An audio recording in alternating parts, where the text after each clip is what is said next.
If you're a leader or an aspiring leader in the business of lifelong learning, you're in the right place. I'm Celisa Steele. And I'm Jeff Cobb, and this is the Leading Learning Podcast.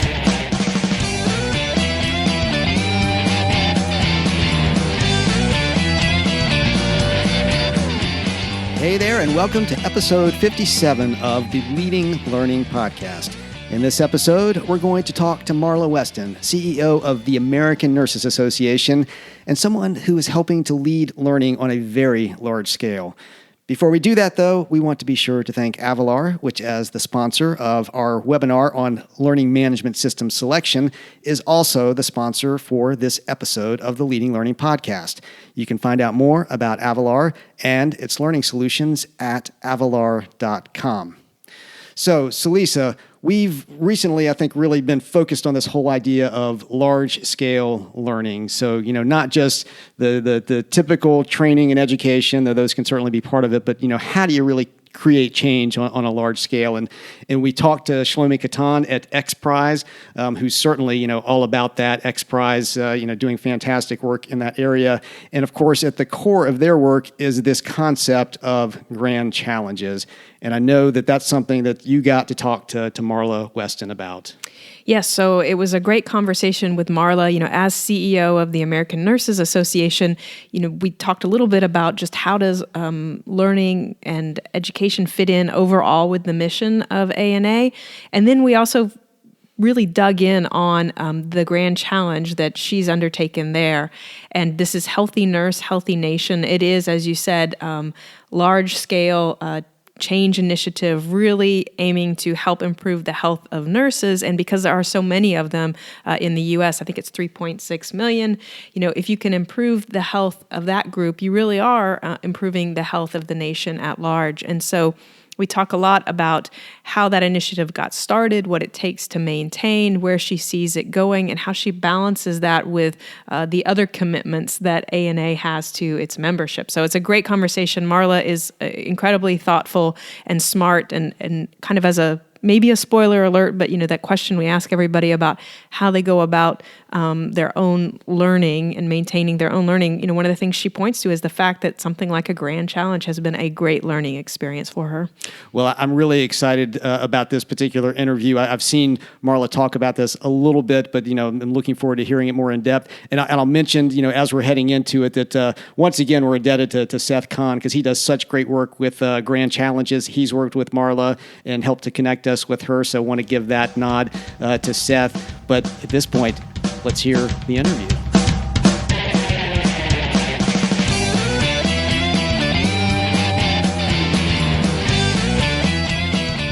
I'm Celisa Steele, and this is the Leading Learning Podcast. And today I'm talking with Marla Weston. Marla is the CEO of the American Nurses Association, which represents the interests of the 3.6 million registered nurses in the United States. So Marla, thank you for making time for this conversation. Well, thank you. And so I offered just a really super brief introduction there. So I'm hoping you would start us off by telling us a little bit more about the American Nurses Association and what you do there. Sure. Well, as you mentioned, I'm the CEO for the American Nurses Association. And the association actually is a membership organization. We're 120 years old, and we do represent the nation's 3.6 million registered nurses. I'll start with an interesting statistic, and that means that 1 out of every 100 people in the United States is a registered nurse. Ah, wow. So they're all around us. They're all around you. And as part of our associations, we have a few subsidiaries. We have a foundation, which is our philanthropic arm. We have a credentialing center, which does both individual and organizational certifications. And we have a fellowship for those individuals who've made significant contribution to the profession of nursing and health of the nation. Well, great. And so I was spending a little bit of time on your website in preparing for our conversation. So I was looking at nursingworld.org, and I saw that your mission is nurses advancing our profession to improve health for all. And because this is the Leading Learning Podcast, I would be interested in your perspective on how learning plays into ANA's work. How do you see education and learning fitting in with your overall organizational mission and strategy? Well, one of the things that we talk about here at ANA is that our core work is really in two areas. One is in advocacy, and the second is in professional development. And the way we think about that is around our mission, Nurses Advancing Our Profession to Improve Health for All. Part of what we have to do is advocate for the professional practice of nursing so that the full knowledge, wisdom, and expertise of nurses is utilized to improve the health of the nation. But then secondly, we live in this dramatically changing healthcare environment. And so professional development and learning inside of that professional development is fundamentally core to what we do. When I think about my own clinical practice and how it looked 25 years ago when I started as a registered nurse and how clinical practice looks today, it's like a foreign country. And when you think about the transformation that we're going through right now in healthcare, all nurses need to be learning and growing and developing in order to be prepared to meet the needs of our patients in the future. Right. So, yeah, I think we're all surrounded by this rapid rate of change, and probably the healthcare industry even more so than the rest of us. So that's great that you see it as one of the two main areas, the advocacy and the professional development. And so one of the things that I'm really interested to talk to you about is the idea of a grand challenge. And I know that you've embraced a grand challenge. And one of the things that I'm personally very interested in is the potential for associations to set the pace for the profession or industry that they serve, that they have this opportunity to really move the dial. And I think that the work you're doing with Healthy Nurse, Healthy Nation is a great example of an initiative that really aims at big scale change and moves beyond kind of the perhaps narrow confines of professional development and continuing education to really aim at widespread learning and change. And so would you start off by telling us a little bit about what Healthy Nurse, Healthy Nation is? Well, and, before I do that, let me talk a little bit about what a grand challenge is. Okay, great. Because I think that helps people to understand why we're focused on Healthy Nurse, Healthy Nation. So as you identified, a grand challenge is looking to address and improve an intractable problem that society has been facing by aggregating together like-minded people to move all in the same direction to make improvements in this intractable problem. And in many ways, if I took the word grand challenge out of that sentence and put in the word association, it fits as well, right? Because associations are really groups of like-minded people dealing with issues. Absolutely. To try and make improvements. I think the shift in a grand challenge, though, is really focusing on a socially intractable problem. And so when you go back to ANA's mission, Nurses Advancing Our Profession to Improve Health for All, if you start with the Improve Health for All and you think about how a third of Americans are obese, how we're all struggling with stress and difficulty in being attentive to the things that we want to be dealing with. We as a nation are sleep deprived. We find it difficult to keep ourselves healthy. And so what we looked at is what are the assets that we have here in the American Nurses Association to deal with that problem. And the asset that we have is registered nurses. But one of the things that was really interesting is when we looked at the health of registered nurses, on almost every measure except for smoking, nurses are actually less healthy than the average American. Uh-huh. So now, this is not for lack of knowing right. what to do, right? We're incredibly knowledgeable, but there is clearly a gap between knowing and doing that we need to fill in the nursing population. And we would say we need to fill in the whole population, right? We all know what we're supposed to do to be healthy. That's why on January 1st, we can all make New Year's resolutions. But, by January 21st, we may or may not still be doing those things. So the Grand Challenge, the Healthy Nurse, Healthy Nation Grand Challenge, is this initiative that is aimed at large-scale social change, improving the health of the nation, by really leveraging registered nurses improving their health. And so what was the impetus behind, just coming up with the idea or signing on to this notion of a grand challenge? Was there any particular event or what got you started thinking this way? Well, we had been through some significant internal work in the association. I'm sure many of the listeners are familiar with Race to Relevance. And we had done much of that work, looking at our governance, looking at focusing our work. And we're feeling like the association was in a good place. And so we began to say, so what? For what purpose? And as we looked back to our mission, the purpose is to improve the health of all. And that's when we began thinking about how do we really make an impact beyond nursing to the health of all, and began learning about a grand challenge. So we spent a lot of time looking at other large social changes. What happened that years ago we didn't used to wear seatbelts, and now we almost all wear seatbelts, that we recycle, that we don't drive drunk. All of those were large-scale social changes, and so we spent a lot of time studying those to learn how those changes really happened, and understood that those happened through a grand challenge using a collective impact approach where you line everybody up in moving in the same direction.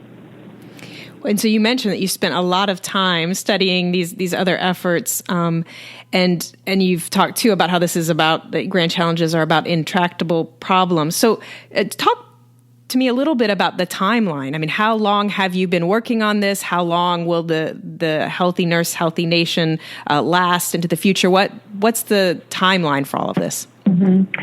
So we've been working on this so far from the germ of the idea to today for about 18 months. And part of the work that we did in those 18 months was really studying how does this large-scale social change happen. We began engaging very different partners than we had worked with in the past and created an advisory and a steering committee group. And so when I say very different partners, we have on our advisory group people who are good at the use of social media for impactful changes. We have people who've done large social change. So we didn't look for nurses necessarily. We didn't even necessarily look for people in healthcare. We looked for people who were able to make large social change to come and advise us.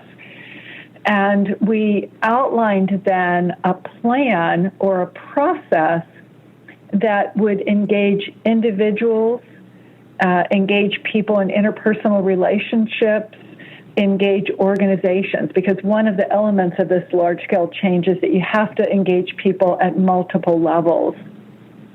We then literally just this last month went through a beta test with 5 different organizations and 5 different states to understand how this was working, how this wasn't working, and of course learned an enormous amount about what both worked and what didn't work. And we're preparing now for really concentrating in 2017 of being the year of the healthy nurse and scaling this up. But, in terms of the timeline for how long this will go on, we don't think of this as an initiative. We think of this as a change in the way that we do our work. So this is going to go on until the nation is healthy. Mm-hmm. Until you make it unneeded anymore. Yeah.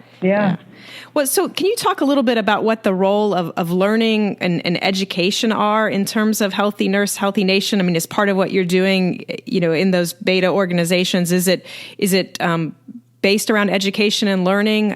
What exactly are you doing? Well, it is all in the space of learning, but we were very clear right from the beginning that what nurses needed was not learning about what I would describe as the content. So people didn't need to know, how do I eat healthy? How do I exercise? Or what's a correct exercise regimen? What they needed to know was how to fill this knowing-doing gap. So what are the factors that make change happen?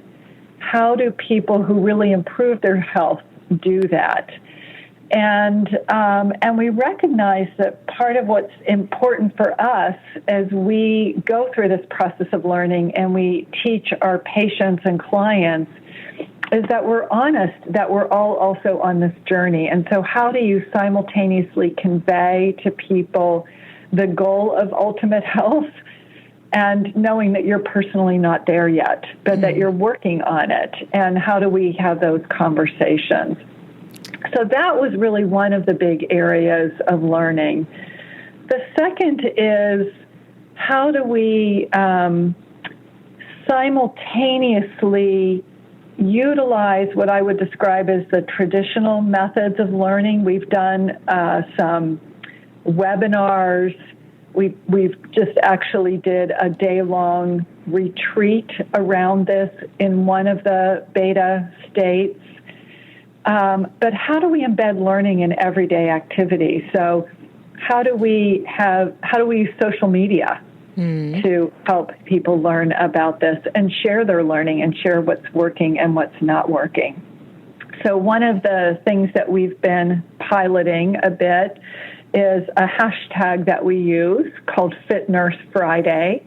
And every Friday we have a topic area that we focus on to just offer this sort of tidbit of learning, if you will, and a way for nurses to engage in conversation with each other around a topic area.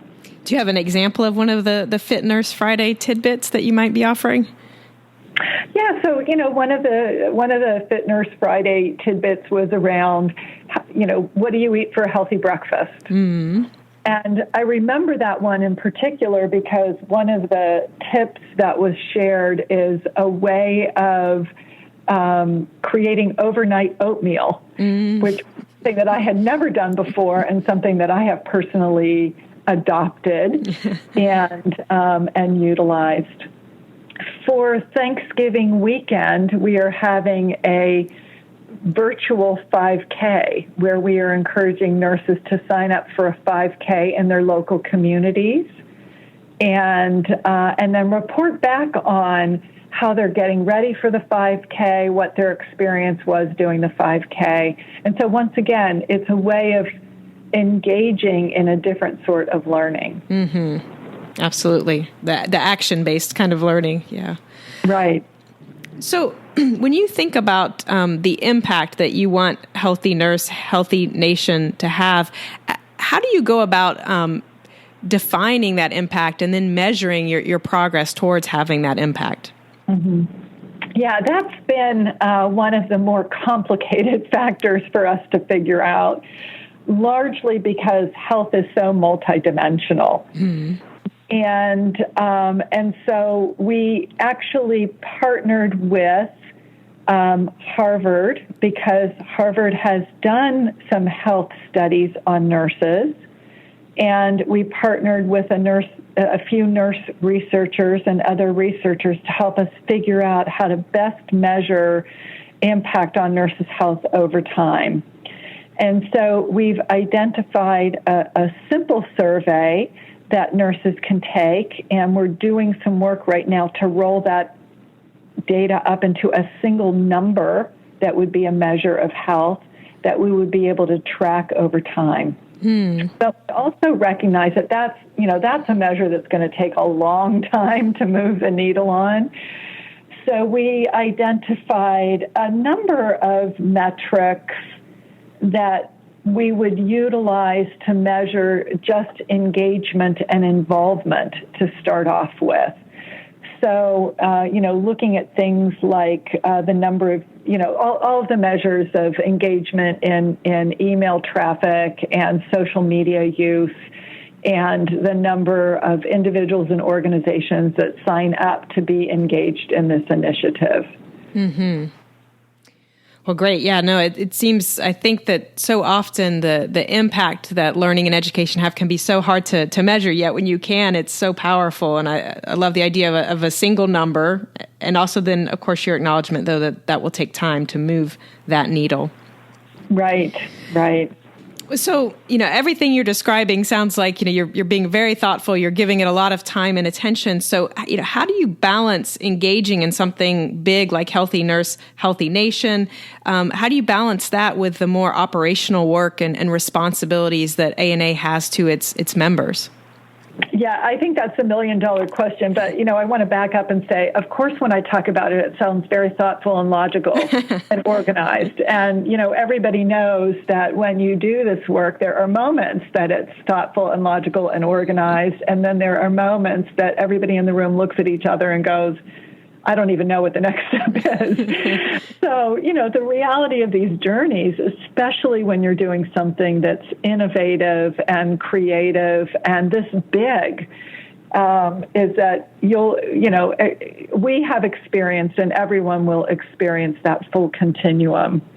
And I do think that one of the ongoing learnings that we have is, how do you take on something this big while you're simultaneously dealing with all of the operations? And what I can say is that there are a couple of things that have been very helpful to us around this. One is, pretty early on, we identified the need for a project manager, so that there is somebody who comes to work every day and thinks about this and pulls the team together and makes sure that we're meeting and engaging our advisory committee, and hollers when it's getting disorganized or out of alignment, so that we keep the attention focused on this important work. The second thing is, we've really looked at how can we integrate this into our existing work. One of the things that ANA did a couple of years ago is we began creating a theme for the year. And as I mentioned, the theme for the year 2017 is going to be around the healthy nurse, which means that our monthly webinars that we offer to our members will be on this topic. When we look at our journal publications and the schedule of publications for the year, it's themed around this topic. When we have our annual meeting, it's focused on this topic. So everything that we already do as part of operations is looked at with a lens around how do we build upon the theme of the year. So that's part of how it all builds together. The first year that we did this around our Code of Ethics being launched. And I have to say that the messaging broke through to our members in a much more powerful way than it ever had in the past. I think it's a brilliant idea to have the theme for a year. And then, as you were saying, particularly looking out to 2017 with the year of the healthy nurse, it makes the Healthy Nurse, Healthy Nation not so much additional work as work that nicely dovetails with what you're already doing operationally. Right. Well, and perhaps we're already getting into this territory where you're sharing some of these ideas, like having the project manager for Healthy Nurse, Healthy Nation, and having the theme for the years. But I just want to go ahead and ask, too, are there other lessons learned about leading large-scale change that you think might be helpful to others if they're thinking about whether it's actually about something like a grand challenge, or just, again, thinking more about trying to achieve kind of more than the daily checklist of to-dos and trying to think about some large-scale change? Well, when I think back and I think about what has really helped us in our forward momentum, one was engaging with some different partners than we had in the past. They were very provocative and encouraging, and so that generated new learning for us and some new energy for us. And I will say these partners consistently gave us the feedback that we were underutilizing them. Mm-hmm. And so we would always go back and go, okay, let's use them more. So I think, thinking beyond your normal boundaries of your stakeholders is something that I would encourage people to do. Mm. I think the second thing that has been incredibly helpful for us is just acknowledging that we are operating at the edge of our comfort zone, and that this is the future, I believe, of how associations are going to work and how they're going to be successful. And so even when we weren't exactly sure how to navigate forward, giving us the space of being able to know that we were learning and that it was okay, I think was very helpful. I think, the historical way that we have launched things in associations is that we have them 98% organized before we launch. Mm. That's not really the way the world works anymore. So getting comfortable having it 25% mapped out and going, and then learning as you're going, is something I think we all need to learn, and just being patient with yourself as you get in that space. Well, I think those are two great pieces of advice, the different perspectives that can come from looking to different stakeholders, and that being willing to be uncomfortable and at the edge of your comfort zone. And so I have two last questions for you. And this next one is one we like to ask everybody who comes on the Leading Learning podcast. It's a little more personal, which is just, how do you approach your own lifelong learning? How do you keep up to speed on things that are evolving and changing? And how do you keep growing your knowledge and skills? Well, I think one of the ways that I keep growing my knowledge and skills is by doing work like this that is at the edge of my comfort zone, and then reaching out to colleagues who can help guide me, and sort of learning in action, if you will, is one of the ways. I will share with you that I am not typically an early adopter of technology, but I was one of the first people to get an iWatch. Mm-hmm. And one of the reasons I did that was I wanted to force myself to be in a space of using technology in a way that I think is something that we'll all be doing in the future. So I think another strategy is sort of put yourself in the future and try to think about how the world is going to look there. And then I think, like everyone else, finding time to do traditional continuing education programs, whether that's workshops or webinars or podcasts, because there's always something powerful of stopping in the craziness of daily operations and stepping out of it and investing in your own learning, because I think it always helps you to go back to your work and see things with a fresh set of eyes. Wonderful. And so the last question is just, if listeners want to know more about the ANA or Healthy Nurse, Healthy Nation, where should they go to look? Mm-hmm. The best source of information would be on our website, which is nursingworld.org. And if you search Healthy Nurse, it will take you to the homepage for that body of work. Well, great. Thank you so much for making time to talk with me today, Marla. Yeah, it was absolutely a pleasure. Thank you very much. That wraps up our interview with Marla Weston. As we're exiting, we want to say thanks once again to Avalar for being the sponsor of this episode of the podcast. More about Avalar at avalar.com. You can get show notes for this episode by going to leadinglearning.com/episode 57. And while you're there, you'll see various options for subscribing to the podcast. And if you're getting value out of the podcast, we hope you will subscribe. We'd also be really grateful if you take just a minute to give us a rating on iTunes. And this is the type of thing you hear us say every week if you've been listening and are probably thinking, well, somebody will go over there and do that. But no, you are the person who needs to go and do that. So please take a moment and go to iTunes, leadinglearning.com/iTunes. Please consider telling others about the podcast too. You can send out a tweet by going to leadinglearning.com/share, or if tweeting isn't your thing, you can pick another social network of your preference and spread the word that way. So thanks again, and we'll see you next time on the Leading Learning Podcast.